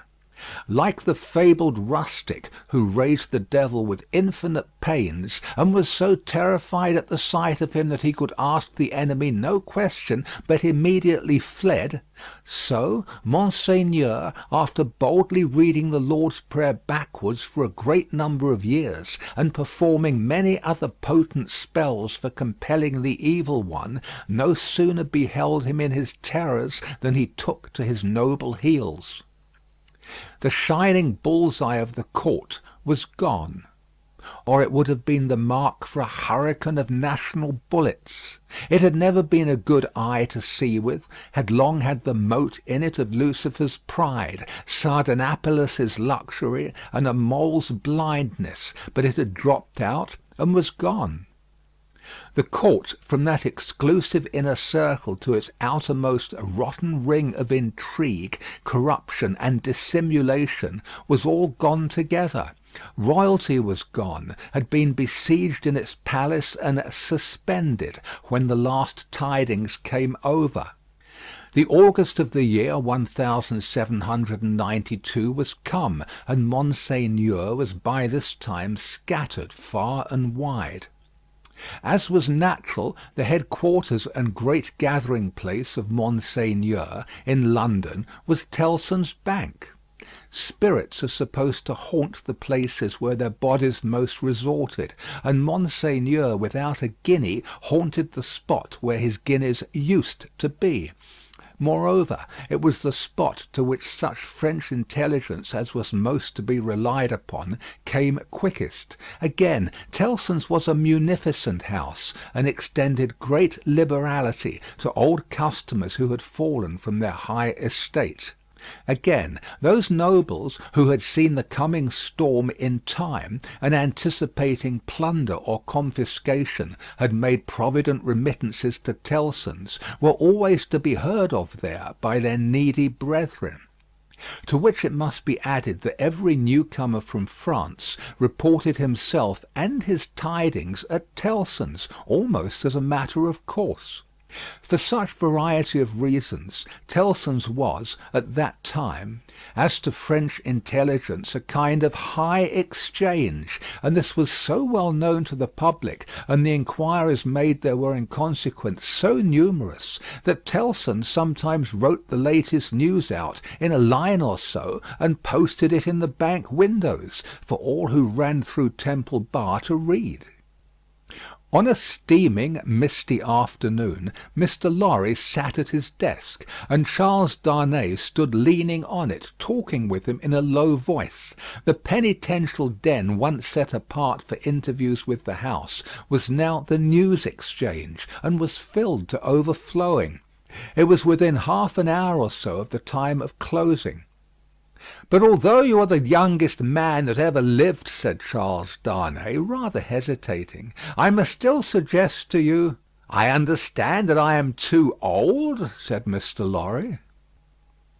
"Unsettled weather, a long journey, uncertain means of travelling, a disorganized country, a city that may not even be safe for you." "My dear Charles," said Mr. Lorry, with cheerful confidence, "you touch some of the reasons for my going, not for staying away. It is safe enough for me. Nobody will care to interfere with an old fellow of hard upon 80, when there are so many people there much better worth interfering with. As to its being a disorganized city, if it were not a disorganized city there would be no occasion to send somebody from our house here to our house there, who knows the city and the business of old, and is in Tellson's confidence. As to the uncertain travelling, the long journey, and the winter weather, if I were not prepared to submit myself to a few inconveniences for the sake of Tellson's, after all these years, who ought to be?" "I wish I were going myself," said Charles Darnay, somewhat restlessly, and like one thinking aloud. "Indeed, you are a pretty fellow to object and advise," exclaimed Mr. Lorry. "You wish you were going yourself, and you a Frenchman born. You are a wise counsellor." "My dear Mr. Lorry, it is because I am a Frenchman born that the thought, which I did not mean to utter here, however, has passed through my mind often. One cannot help thinking, having had some sympathy for the miserable people, and having abandoned something to them," he spoke here in his former thoughtful manner, "that one might be listened to, and might have the power to persuade to some restraint.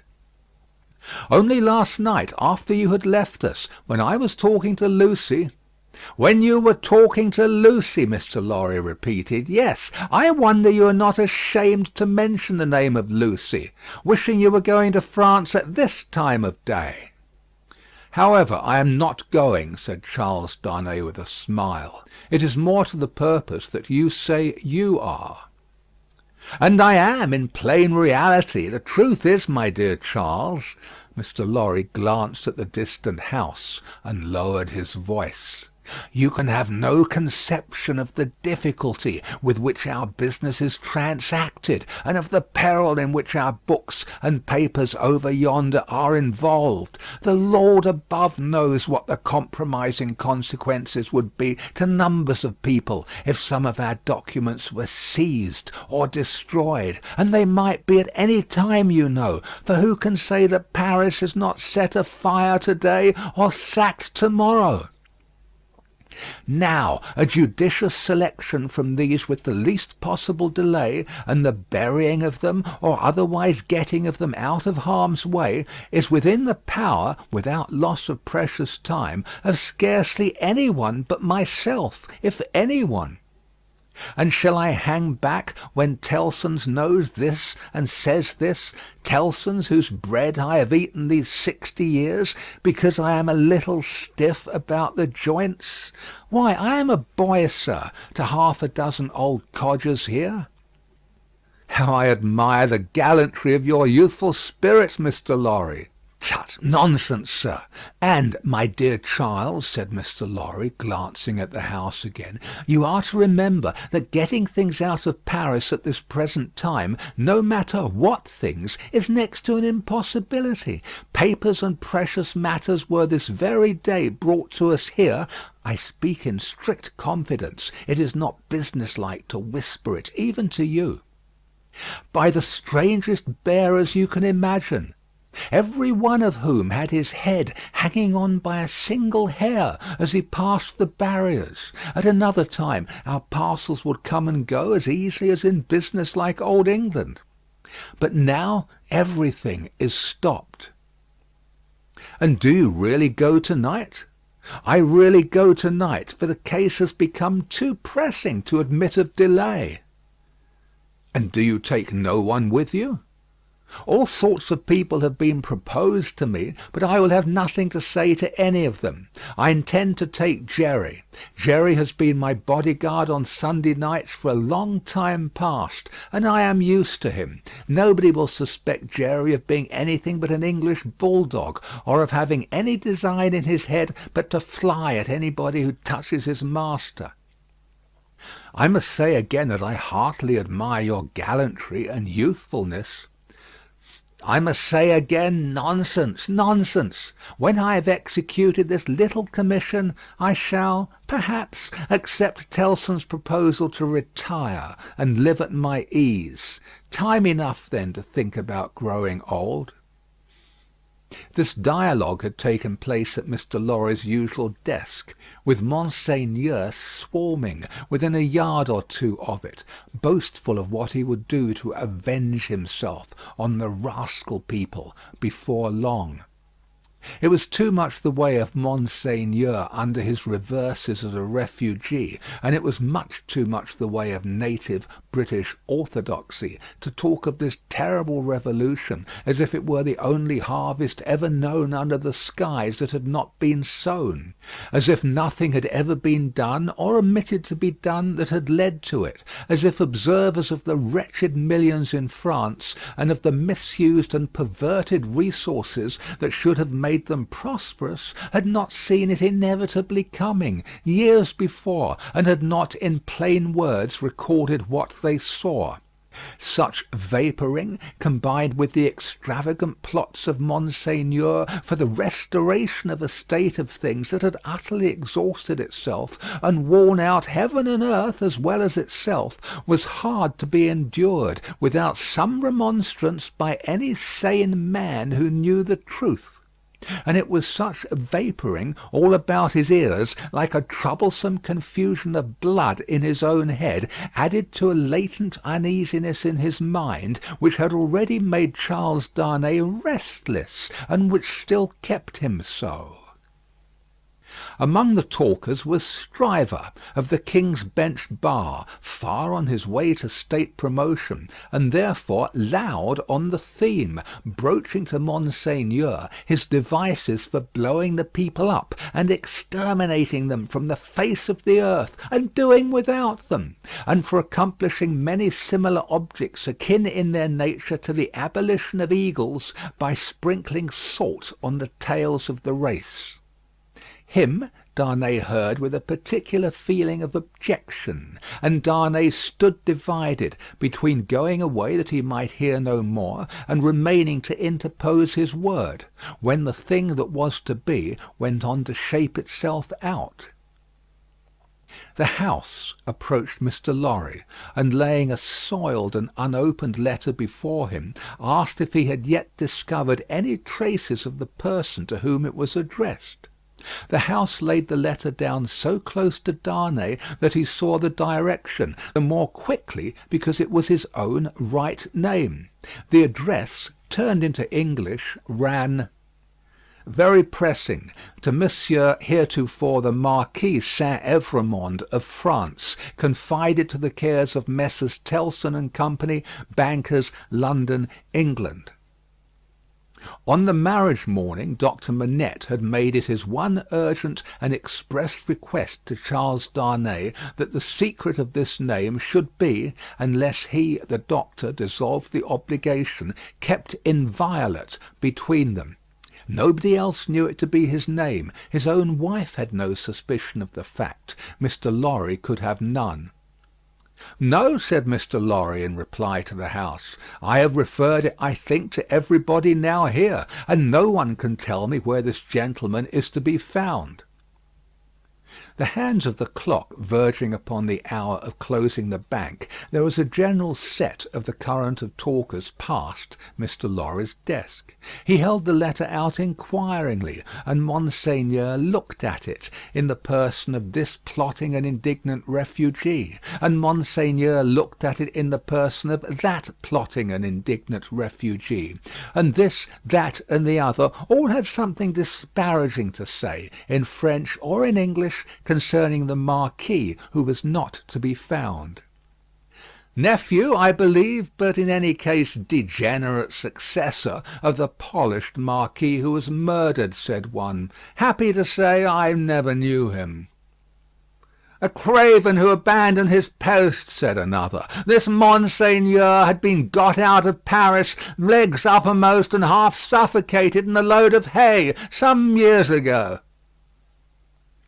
"Infected with the new doctrines," said a third, eyeing the direction through his glass in passing. "Set himself in opposition to the last marquis, abandoned the estates when he inherited them, and left them to the ruffian herd. They will recompense him now, I hope, as he deserves."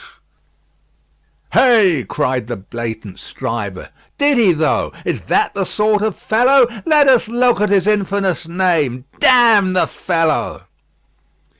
Darnay, unable to restrain himself any longer, touched Mr. Stryver on the shoulder, and said, "I know the fellow." "Do you, by Jupiter?" said Stryver. "I am sorry for it." "Why?" "Why, Mr. Darnay? Do you hear what he said? Don't ask why in these times." "But I do ask why."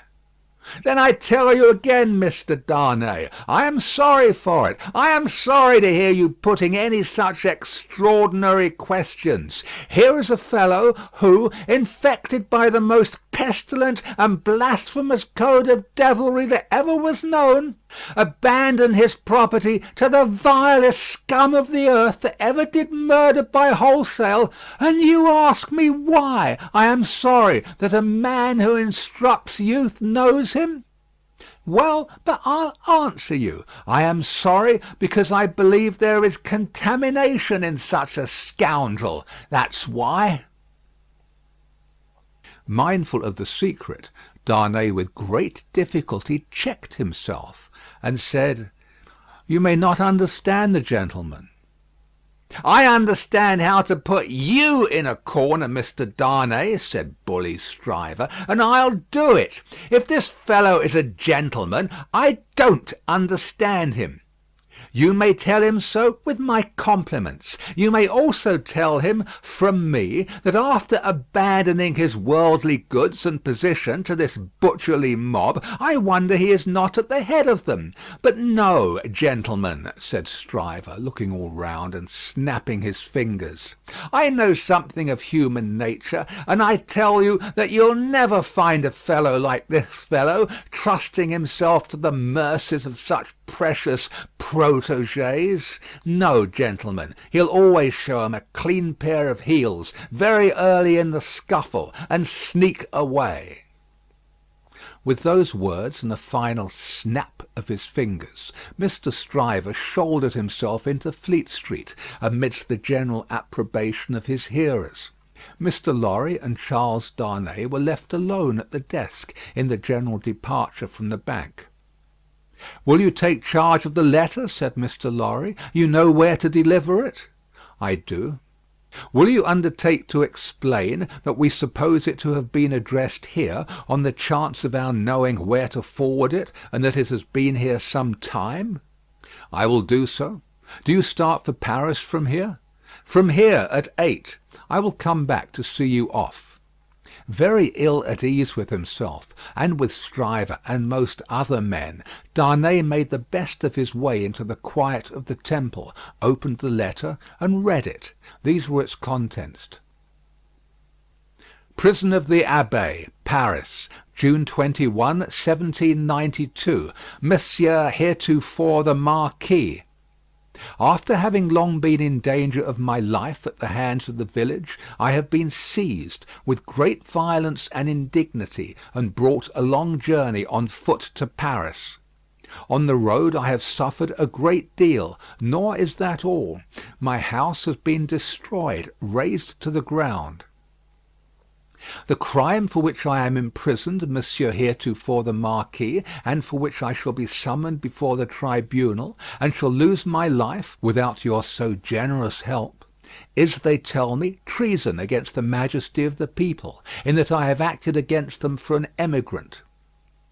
It is in vain I represent that I have acted for them, and not against, according to your commands. It is in vain I represent that, before the sequestration of emigrant property, I had remitted the imposts they had ceased to pay, that I had collected no rent, that I had had recourse to no process. The only response is that I have acted for an emigrant. And where is that emigrant? Ah, most gracious Monsieur heretofore the Marquis, where is that emigrant? I cry in my sleep, where is he? I demand of heaven, will he not come to deliver me? No answer. Ah, Monsieur heretofore the Marquis, I send my desolate cry across the sea, hoping it may perhaps reach your ears through the great bank of Tilson, known at Paris. For the love of heaven, of justice, of generosity, of the honour of your noble name, I supplicate you, Monsieur heretofore the Marquis, to succour and release me. My fault is that I have been true to you. Oh, Monsieur heretofore the Marquis, I pray you, be you true to me. From this prison here of horror, whence I every hour tend nearer and nearer to destruction, I send you, Monsieur heretofore the Marquis, the assurance of my dolorous and unhappy service. Your afflicted Gabelle. The latent uneasiness in Darnay's mind was roused to vigorous life by this letter.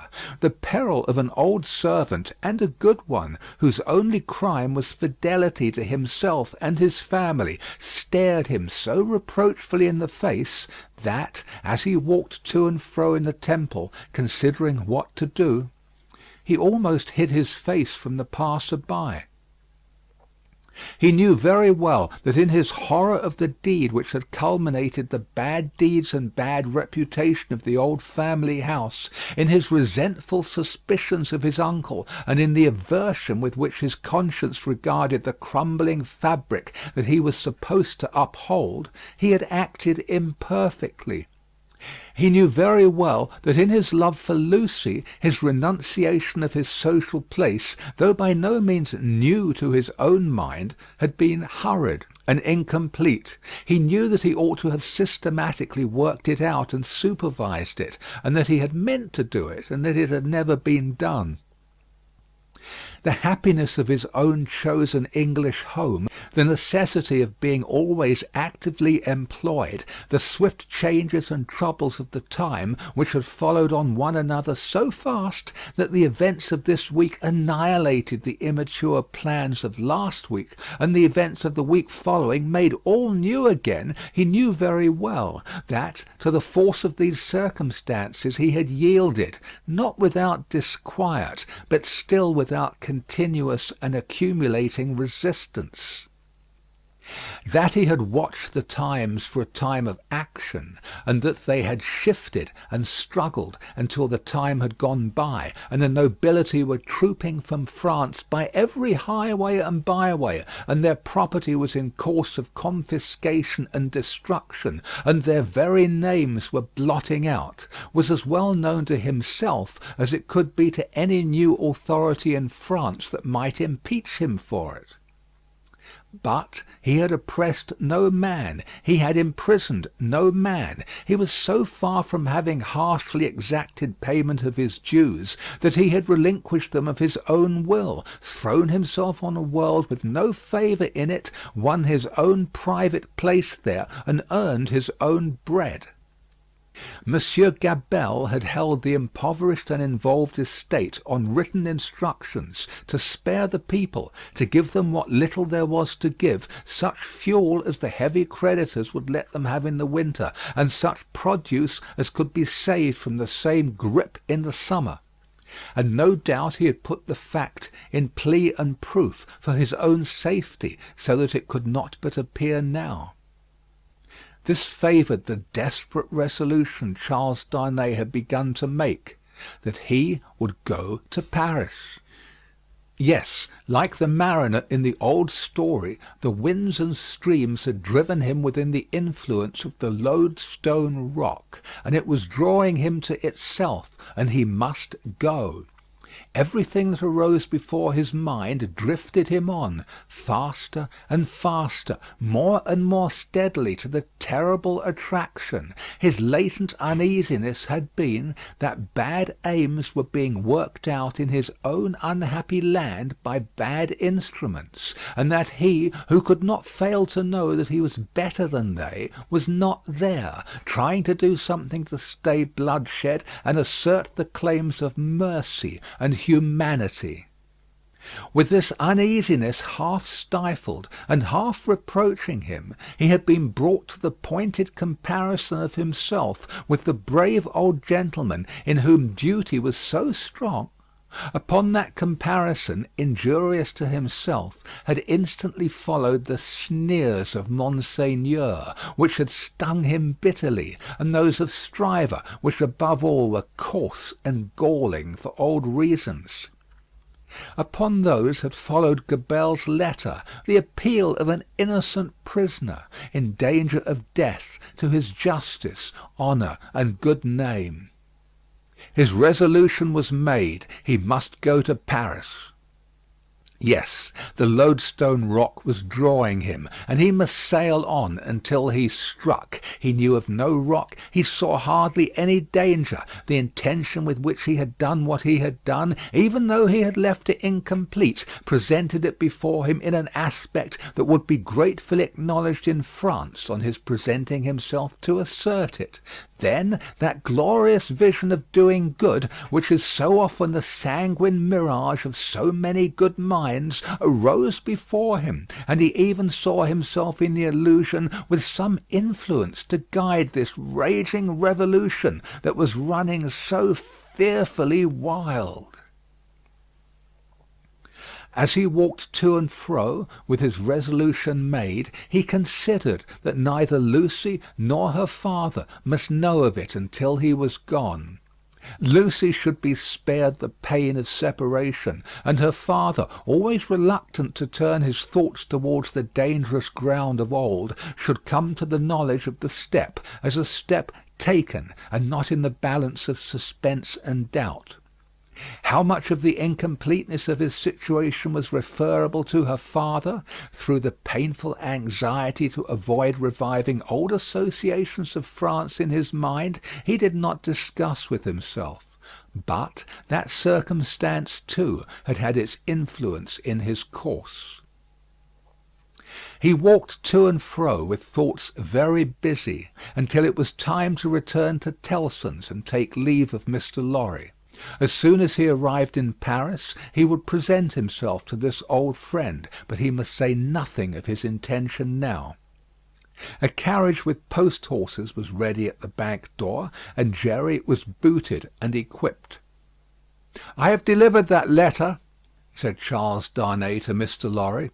"I would not consent to your being charged with any written answer, but perhaps you will take a verbal one." "That I will, and readily," said Mr. Lorry, "if it is not dangerous." "Not at all, though it is to a prisoner in the Abbaye." "What is his name?" said Mr. Lorry, with his open pocket-book in his hand. "Gabelle." "Gabelle. And what is the message to the unfortunate Gabelle in prison?" "Simply that he has received the letter and will come." "Any time mentioned?" "He will start upon his journey to-morrow night." "Any person mentioned?" "No." He helped Mr. Lorry to wrap himself in a number of coats and cloaks, and went out with him from the warm atmosphere of the old bank into the misty air of Fleet Street. "My love to Lucy and to little Lucy," said Mr. Lorry at parting, "and take precious care of them till I come back." Charles Darnay shook his head and doubtfully smiled as the carriage rolled away. That night, it was the 14th of August, he sat up late and wrote 2 fervent letters. One was to Lucy, explaining the strong obligation he was under to go to Paris, and showing her at length the reasons that he had for feeling confident that he could become involved in no personal danger there. The other was to the doctor, confiding Lucy and their dear child to his care, and dwelling on the same topics with the strongest assurances. To both he wrote that he would dispatch letters in proof of his safety immediately after his arrival. It was a hard day, that day of being among them, with the first reservation of their joint lives on his mind. It was a hard matter to preserve the innocent deceit of which they were profoundly unsuspicious. But an affectionate glance at his wife, so happy and busy, made him resolute not to tell her what impended. He had been half moved to do it, so strange it was to him to act in anything without her quiet aid. And the day passed quickly. Early in the evening he embraced her and her scarcely less dear namesake, pretending that he would return by and by. An imaginary engagement took him out, and he had secreted a valise of clothes ready, and so he emerged into the heavy mist of the heavy streets with a heavier heart. The unseen force was drawing him fast to itself now, and all the tides and winds were setting straight and strong towards it. He left his 2 letters with the trusty porter, to be delivered half an hour before midnight, and no sooner; took horse for Dover, and began his journey. "For the love of heaven, of justice, of generosity, of the honour of your noble name," was the poor prisoner's cry with which he strengthened his sinking heart, as he left all that was dear on earth behind him, and floated away for the Loadstone rock.